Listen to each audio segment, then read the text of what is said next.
Buenas noches, vecinos, muy buenas noches. Voy a compartir con ustedes mi fogata, mi vecino. Eso voy a compartir con ustedes.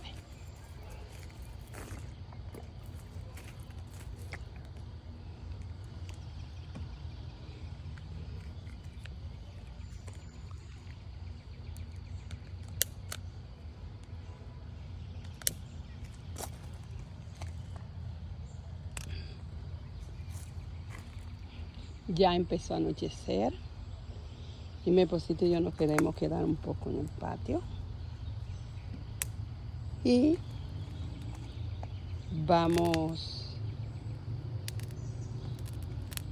a encender para espantar los mosquitos.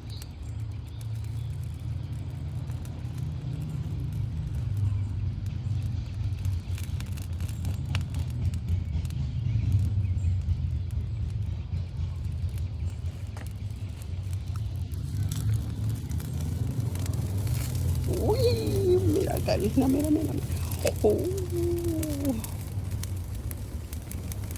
Está bella.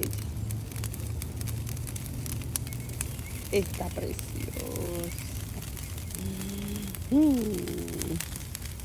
Se siente de una vez el calorcito. No está frío, solo es para los mosquitos.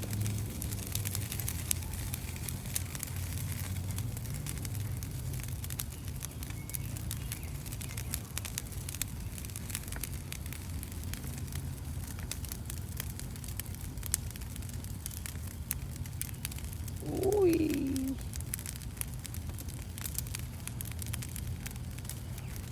Se ve linda, vecino. Se ve bella.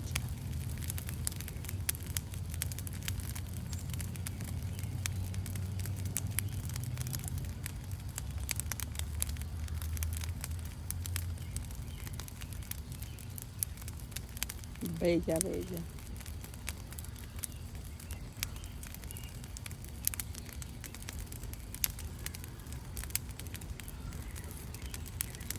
Espero que le guste.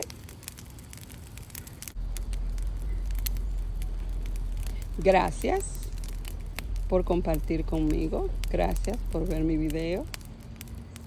Gracias. Muchas gracias por apoyarme, por darme su like.